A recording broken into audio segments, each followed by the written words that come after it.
সবাইকে স্বাগত জানাচ্ছি। আমি ফিরোজ তোহা। শুরুতেই সংবাদ শিরোনাম জানিয়ে দেব এই মুহূর্তে হাতে পাওয়া সর্বশেষ গুরুত্বপূর্ণ আপডেট আন্তর্জাতিক সংবাদ।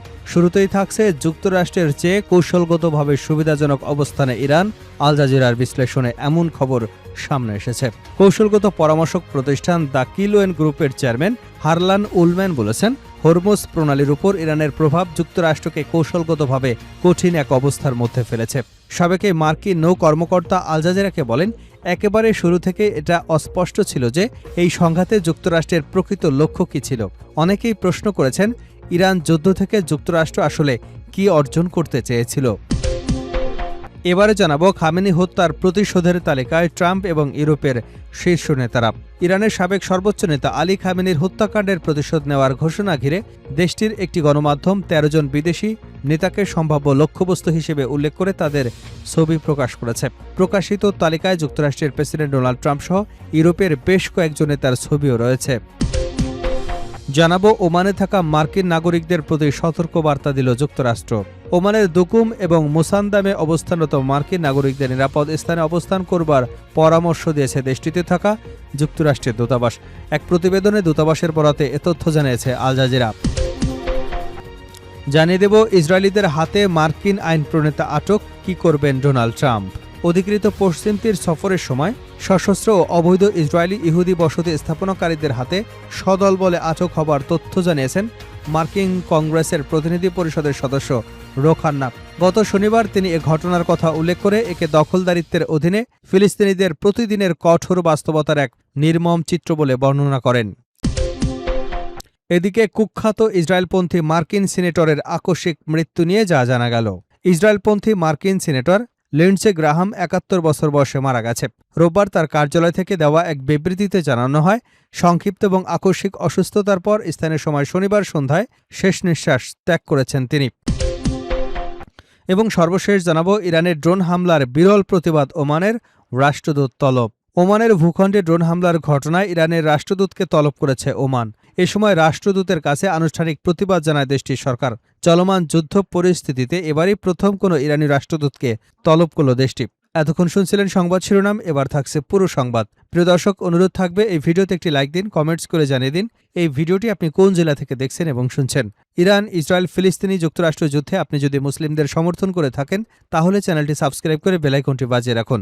আর এই ভিডিও সম্পর্কে আপনি আপনার মূল্যবান মতামতটি কমেন্ট বক্সে জানিয়ে দিন। যুক্তরাষ্ট্রের চেয়ে কৌশলগতভাবে সুবিধাজনক অবস্থানে ইরান। কৌশলগত পরামর্শক প্রতিষ্ঠান দ্য কিলোয়েন গ্রুপের চেয়ারম্যান হারলান উলম্যান বলেছেন, হরমুজ প্রণালীর উপর ইরানের প্রভাব যুক্তরাষ্ট্রকে কৌশলগতভাবে কঠিন অবস্থায় ফেলেছে। সাবেক মার্কিন নৌ কর্মকর্তা আল জাজিরাকে বলেন, একেবারে শুরু থেকে এটা অস্পষ্ট ছিল যে এই সংঘাতে যুক্তরাষ্ট্রের প্রকৃত লক্ষ্য কী ছিল। অনেকেই প্রশ্ন করেছেন, ইরান যুদ্ধ থেকে যুক্তরাষ্ট্র আসলে কি অর্জন করতে চেয়েছিল। উলম্যানের মতে সামরিক শক্তি অনেক বেশি হলেও তাকে কৌশলগত সাফল্যে পরিণত করবার ক্ষেত্রে কঠিন সমস্যার সম্মুখীন হয়েছে যুক্তরাষ্ট্র। তিনি বলেন, যুক্তরাষ্ট্রের সামরিক সক্ষমতা অনেক শক্তিশালী, কিন্তু তারা কি ইরানের উপর এত চাপ দিতে পারবে যে ইরান তার নীতি বা মনোভাব বদলে ফেলবে? আমার মনে হয় সেটা সম্ভব নয়। তিনি আরও বলেন, এই পরিস্থিতিতে কৌশলগতভাবে ইরানই তুলনামূলকভাবে ভালো অবস্থানে রয়েছে, কারণ ইরানকে শুধু এটুকু বলতে হবে যে আমরা হরমুজ প্রণালী বন্ধ করে দেব, আমরা উপসাগরীয় অঞ্চলের প্রতিবেশী দেশগুলোর উপর হামলা চালাব। এতেই যুক্তরাষ্ট্রের উপর বড় ধরনের চাপ তৈরি হবে।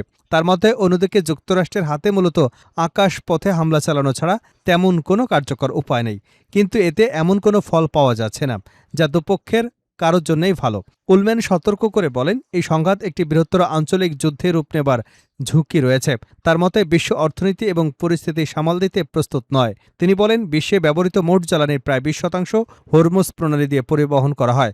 যদি এ পথ একদিন, এক সপ্তাহ বা এক মাস বা আরও দীর্ঘ সময়ের জন্য বন্ধ হয়ে যায় তাহলে পুরো বিশ্বের অর্থনীতির উপর ভয়াবহ প্রভাব পড়বে।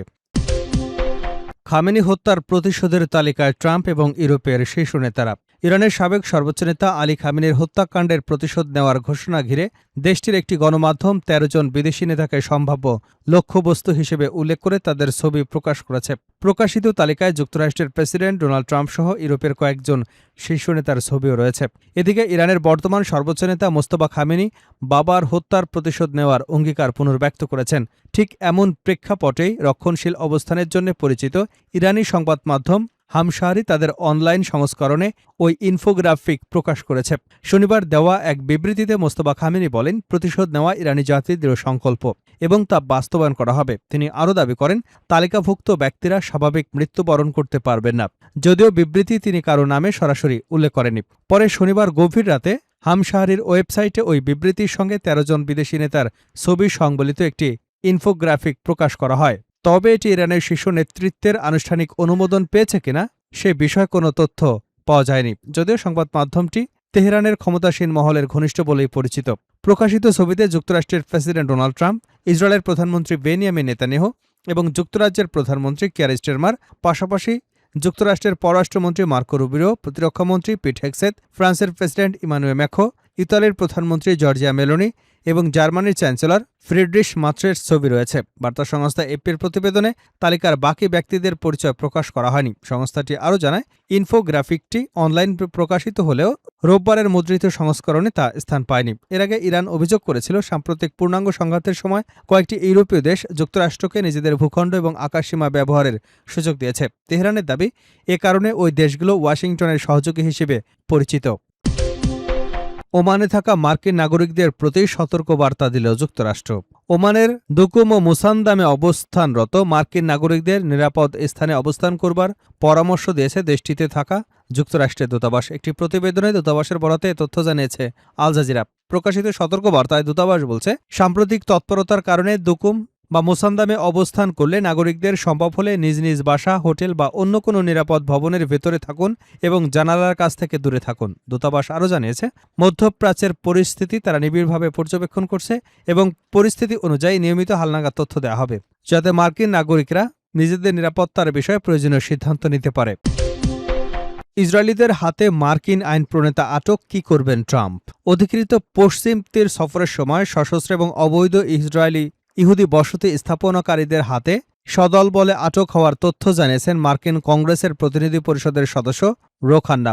গত শনিবার তিনি এ ঘটনার কথা উল্লেখ করে একে দখলদারিত্বের অধীনে ফিলিস্তিনিদের প্রতিনিধিদের কঠোর বাস্তবতার এক নির্মম চিত্র বলে বর্ণনা করেন। ফিলিস্তিনি গ্রাম তুরমুস আয়া রয়টার্সকে দেওয়া এক সাক্ষাৎকারে ক্যালিফোর্নিয়ার এই ডেমোক্রেটিক নেতা বলেন, ঘটনাটি ঘটে যখন তার প্রতিনিধি দলটি অধিকৃত পশ্চিম তীরের দক্ষিণাঞ্চলের খিরবেত জানোতা নামক একটি ফিলিস্তিনি গ্রাম পরিদর্শনে গিয়েছিল। ক্রমাগত বসতি স্থাপনকারীদের হামলার মুখে ওই গ্রামের বাসিন্দারা আগেই জোরপূর্বক বাস্তুচ্যুত হতে বাধ্য হয়েছেন। রে খান্না জানান, তারা যখন ধ্বংস হয়ে যাওয়া সেই গ্রামে এবং সেখানকার একটি বিধ্বস্ত বিদ্যালয় ধ্বংসাবশেষ দেখছিলেন, ঠিক তখনই সশস্ত্র ইসরায়েলিরা তাদের গাড়িটি ঘিরে ফেলে। খান্না রয়টার্সকে বলেন, ওরা স্কুলটি ধ্বংস করেছে, পুরো গ্রামটি শেষ করে দিয়েছে। এই গুন্ডারা আমেরিকার তৈরি M4 মেশিন গান নিয়ে এসে আমাদের আটক করে রাখে। তারা রাস্তা অবরোধ করে, এরপর তারা ইসরায়েলি সেনাবাহিনীকে খবর দেয় এবং IDF এসে ওই আমেরিকানদের পক্ষে নয়, বরং হামলাকারী বসতি স্থাপনাকারীদের পক্ষ নেয়। খান্নার সঙ্গে থাকা তার সহকারী ক্যামেরন ইস্কাগানি জানান, ইসরায়েলি পুলিশের হস্তক্ষেপ করবার আগে প্রায় 1 ঘণ্টারও বেশি সময় তাদের অবরুদ্ধ করে রাখা হয়েছিল। এই পরিস্থিতির মধ্যে প্রতিনিধি দলের সদস্যরা সহায়তার জন্য জেরুজালেমে অবস্থিত মার্কিন দূতাবাসেও যোগাযোগ করেছিলেন। ইসরায়েলি সেনাবাহিনী স্বীকার করেছে, খিরবেত জানোতার কাছে বসতি স্থাপনাকারীরা গাড়ি আটকে রেখেছে। এমন খবর পাবার পর সেখানে সেনাবাহিনী পাঠানো হয়েছিল। রয়টার্সের বরাতে জানা যায়, সেনাবাহিনীর এক বিবৃতিতে বলেছে, সেনা ও পুলিশ সদস্যরা ঘটনাস্থলে গিয়ে বসতি স্থাপনাকারীদের সরিয়ে দেয় এবং মার্কিন প্রতিনিধি দলটিকে তাদের গন্তব্যে যাওয়ার সুযোগ করে দেয়। তবে এ বিষয়ে ইসরায়েলি পুলিশ এবং জেরুজালেমের মার্কিন দূতাবাস তাৎক্ষণিকভাবে কোনো মন্তব্য করতে রাজি হয়নি।